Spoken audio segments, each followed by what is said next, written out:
Every summer, Chick-fil-A releases their peach-flavored milkshake, and it's only here for the summer, and then it's gone until next year. Are there similarly windows of opportunity in retirement planning that you have to take advantage of before they're gone?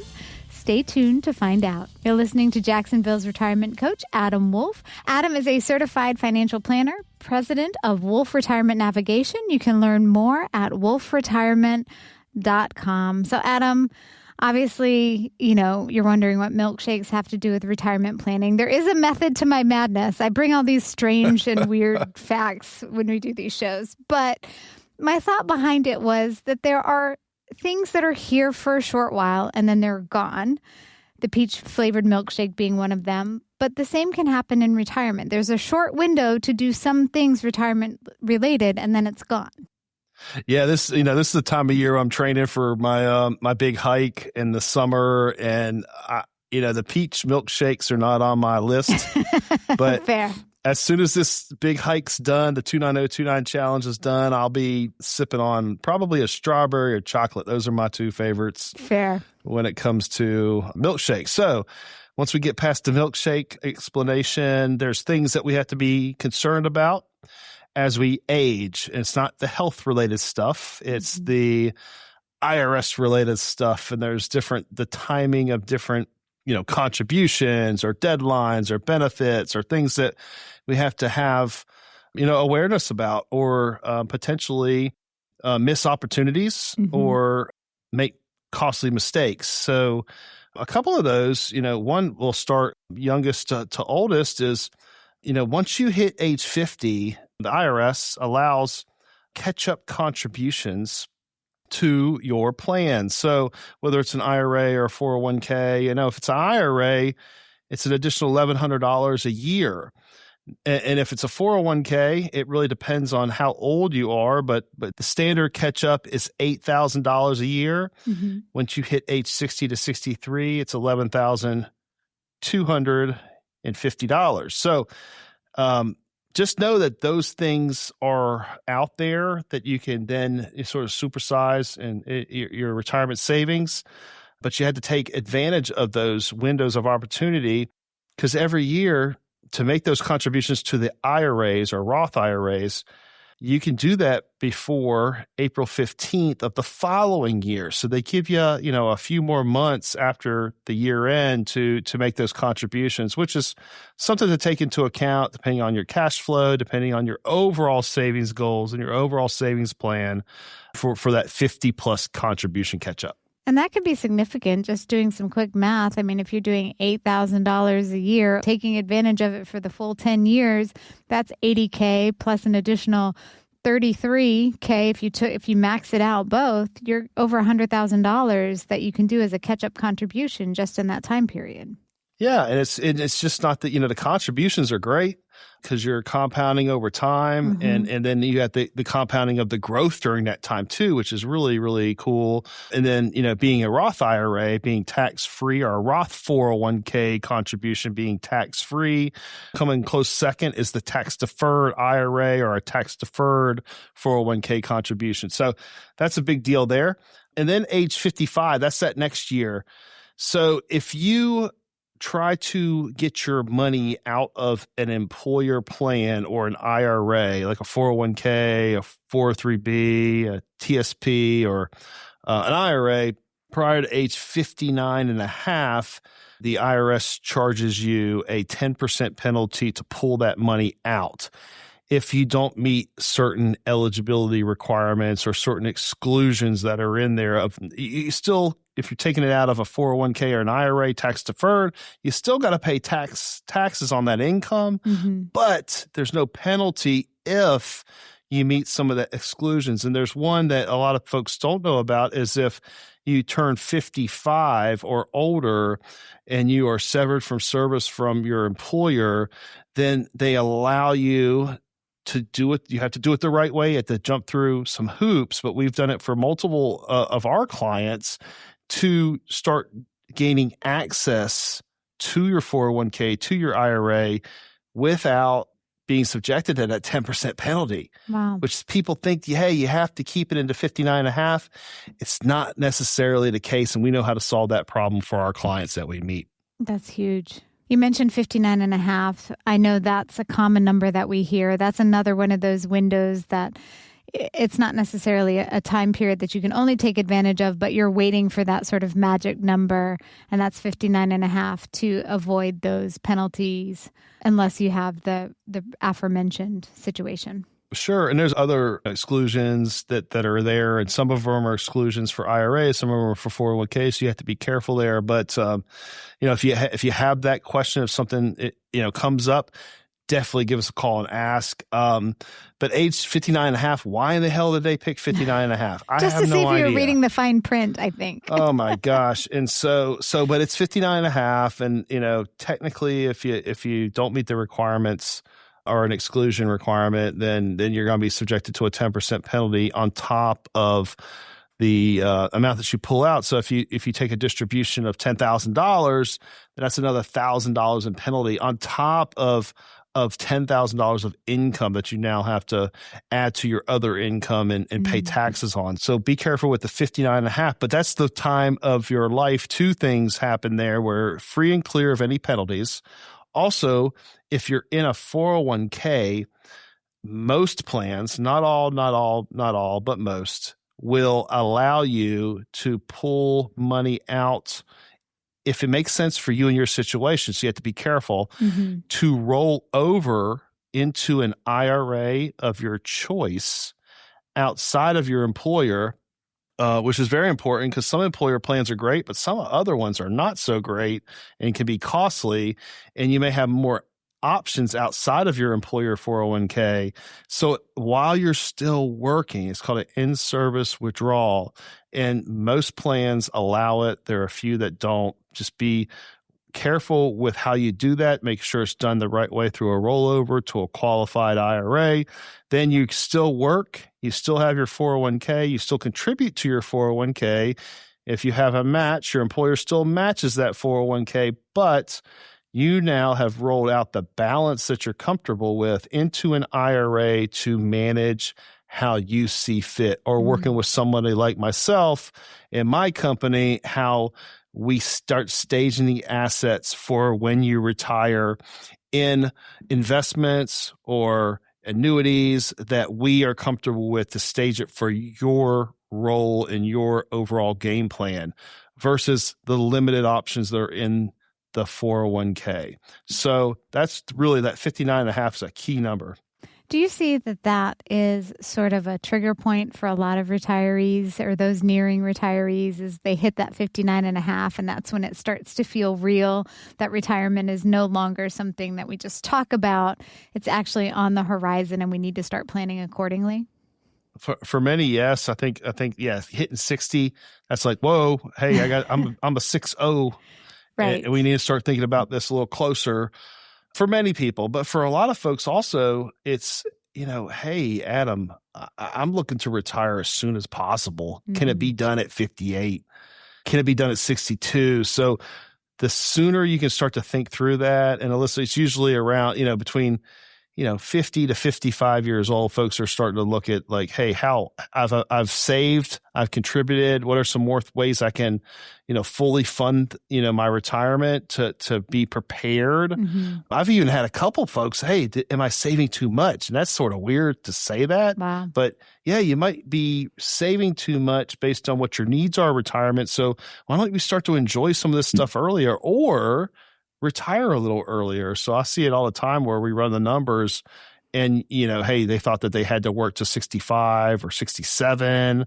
And, hey, it's 60, 61, 62 that we're pulling the ripcord, so to speak, and parachuting down into retirement, which is an awesome way to do it. So there's another one that comes to mind when we think about these sort of windows of opportunity, and that's enrolling in Medicare. There is a specific definitive time period where that needs to be actively participated in. You need to do what you need to do. Talk to me about that.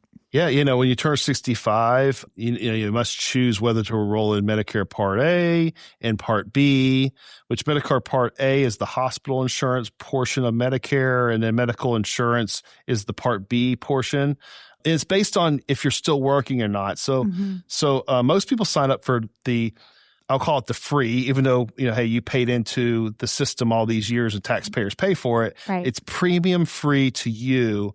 Part A, most people sign up for it immediately at 65 and they get the ball rolling about 3 months prior. And so, and you may be able to delay, which most people do, if you are covered by an employer plan, so you may be able to delay that until you actually retire. So the devil's in the details. We have a great resource here at Wolf Retirement to help our clients navigate that Medicare field and Medicare arena, not just with the Medicare Part A and Part B and when to file and how to file, but the supplemental plans to cover a portion or all of what Part A and Part B do not cover. So picking up a supplemental plan, or Medicare Advantage plan to cover those bases is what we help our clients with on a daily basis. You mentioned earlier about choosing when to retire, and that is a conversation in and of itself. But there is a wide range of time period that can happen. As you said, you have some clients coming in their late 50s going, how much longer do I have to make this commute, sit in commuter traffic? Can I get out now? Maybe that's just me living in Atlanta. But, yeah.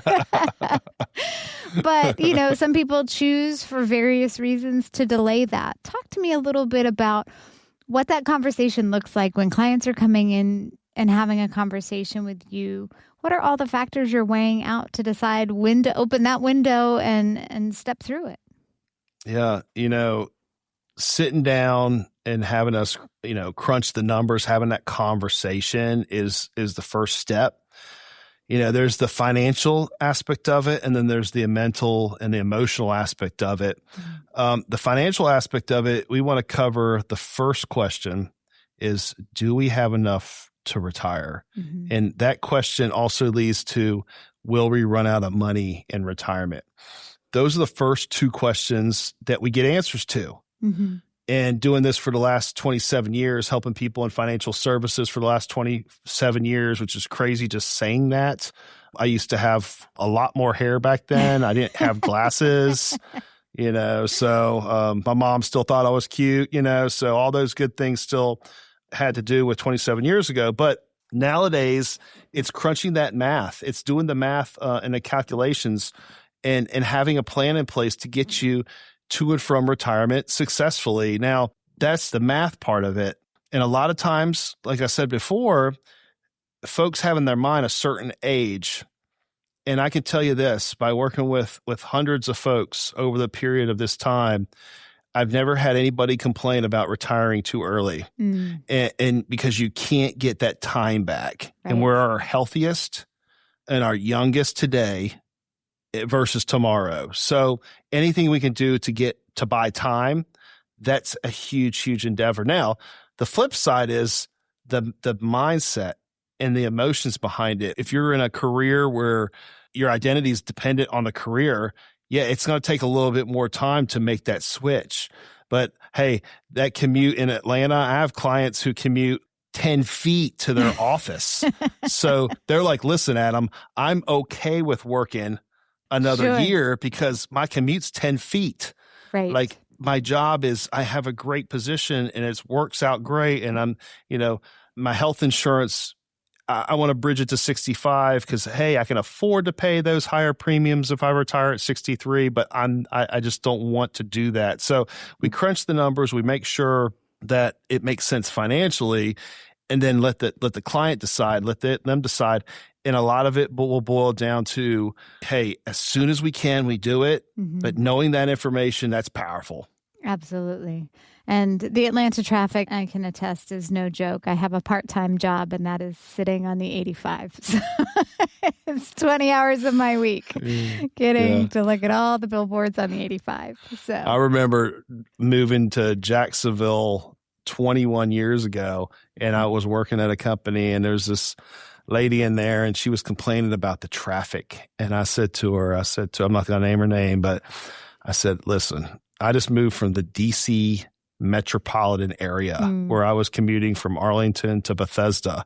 And if anybody knows that area, that's like, It's with traffic. There's no without traffic. It's all Right. with traffic where you're going in DC. So, somebody complaining about a 30-minute commute, triple that. And that's a real complaint in my book. Right. So, but I feel for you, Alyssa. I really do. It's not for the faint of heart. And it is what it is. It's just part of it. But I'm counting to retirement. I got a ways to go.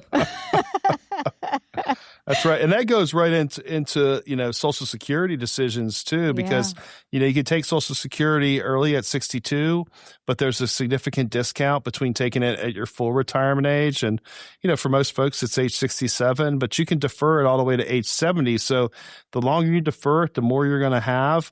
But it may make sense to take it earlier, depending on, what you think of Social Security and, the math says defer, but sometimes it may make sense to take it earlier to not put as much pressure on your portfolio assets, but a plan in place to show, hey, you have this fixed income stream coming from Social Security that, I'm in the camp it's difficult for politicians to remove this from anybody, little old ladies having their benefits ripped away from them. I don't think that's going to happen. Right. But also, hell, they could means test it in the future like they do for Medicare premiums. I don't know. But the point is having that conversation to what you are comfortable with and then drawing Social Security at that time. But there's a window, age 62 to age 70, and what makes sense for most is unique to each individual. Mm-hmm. I want to wrap it up talking about there's one other sort of looming window. Some people call it the ticking time bomb of retirement, but that's when RMDs become part of the conversation. Would you touch on those real quick? Yes. So required minimum distributions are for 401ks, 403bs, 457s, thrift savings plans, IRAs for the most part, all tax deferred. So anything Roth, there are no RMDs. So we're for you as an individual owner. So we're talking about your IRAs, your tax deferred stuff. So right now the RMD age is 73. It used to be 70 and a half, and then they moved it up to 72. Now it's 73. And a few years from now, it's going to be 75. So we have to be aware of that. And all that means is you have to take out a minimum required amount from your tax deferred assets, meaning if you have a $500,000 IRA, the first year you'll need to take out about 4% or about $20,000. So they don't tell you what you have to do with it because it's your money, right? But you got to get it out of the IRA. And there's a caveat there where most people that I work with are already taking the withdrawals to live off of and to enjoy and to pay the bills. So it's a moot point for most folks, but it's something to be aware of because if you were not aware of needing to take this money out or being forced to take this money out, and you don't necessarily need the income now, we got to do some planning ahead of time to get the money out of that IRA efficiently into places that are going to benefit you on a tax as you go or tax-free basis. So, and we do that for our clients all the time, but those ages are out there. Why they picked 70 and a half originally? Why is it 73? Why is it 75? It's the government. There's no answer to that. But at the end of the day, knowing the rules are powerful, and that's what we're here for. Well, as we've heard, there are certain windows of opportunity to be sure to take advantage of in retirement, but ultimately having a retirement plan that's built for you and your specific needs is the goal. And if you're ready to build not just a plan, but a lifelong partnership, you can start with a complimentary consultation with Adam by visiting wolfretirement.com. Again, that's wolfretirement.com, or give him a call at 904-232-8760. And of course, we would love it if you subscribed wherever you're currently listening so you never miss a future episode. Thanks so much for joining us. Investment advisory services offered through Coil Capital LLC, a registered investment advisor. Wolf Retirement Navigation LLC and Coil Capital LLC are not affiliated. Investing involves risk, including the potential loss of principal. No investment strategy can guarantee a profit or protect against loss in periods of declining values. Opinions expressed are subject to change without notice and are not intended as investment advice or to predict future performance. Past performance does not guarantee future results. Consult your financial professional before making any investment decision. This information is designed to provide general information on the subjects covered. It is not, however, intended to provide specific legal or tax advice and cannot be used to avoid tax penalties or to promote, market, or recommend any tax plan or arrangement. Please note that Wolf Retirement Navigation LLC and its affiliates do not give legal or tax advice. You are encouraged to consult your tax advisor or attorney. Annuity guarantees rely on the financial strength and claims paying ability of the issuing insurer. Any references to protection or benefits or lifetime income generally refer to fixed insurance products. They do not refer in any way to securities or investment advisory products or services. Fixed insurance and annuity product guarantees are subject to the claims paying ability of the issuing company and not offered by Coil Capital LLC. Florida Insurance License Number W016816.